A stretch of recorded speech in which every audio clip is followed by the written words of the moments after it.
Happy Thursday po mga kapatid! At para sa ating mga kapatid na babad ang araw sa kalsada ngayon pong Huwebes, ano na kaya ang magiging panahon na ating aasahan for today? Alamin po natin yan. Kasama pa rin ang ating resident meteorologist, Weather Tito Alvin, na laging may panahon para sa iyo. Tito Alvin, good morning kapatid! Good morning kapatid at good morning Mama Dims. Ulat panahon na po tayo ngayong araw ng Huwebes. Wala pa naman tayong binabantayang anumang sama ng panahon o low pressure area sa loob at labas ng ating Philippine Area of Responsibility at umatras din po o nabawasan yung epekto ng ating tinatawag na shear line.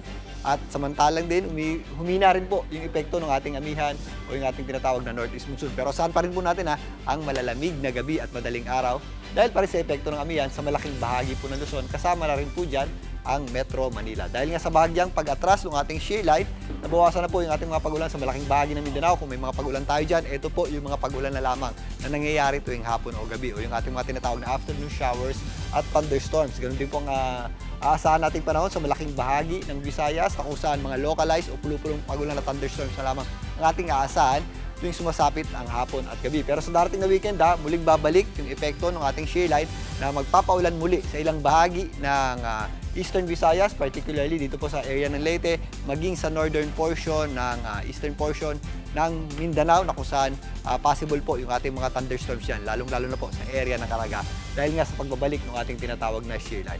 Bahagya ring humina yung ating amihan pero possible pa rin po yung ating mahihinang pag-ulan sa ilang bahagi ng Luzon, particularly sa areas ng Quezon, Aurora, Isabela at Cagayan, maging sa ilang bahagi ng mga kabundukan sa Cordillera, kasama na po dyan ang Baguio City.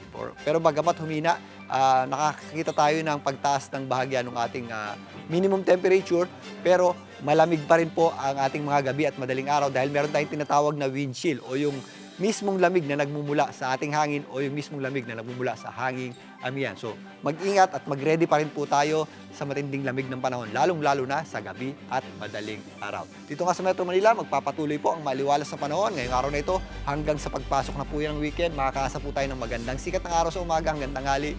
Pagsapit ng hapon, mas nagiging maula po ang ating panahon. At minsan, meron tayong mga daglian o yung mga pagulang hindi naman masyadong lumatagal at mahihina lamang po ito. So, ugaliin pa rin po natin ang pagdadala ng payo kapag lalabas pa rin po tayo ng bahay at mag-ready pa rin po tayo sa matinding lamig ng umaga at gabi at madaling araw. Bago na mga kapatid, ang ating araw po ay malapit na sumikat. Maya-maya lamang po yan, 6:25 ng umaga. At muli naman po yan, lulubog mamayang 5:54 ng hapon. At yan muna latest sa ating lagay ng panahon ngayong Huwebes ng umaga. Muli ako po ang inyong Weather Tito Alvin.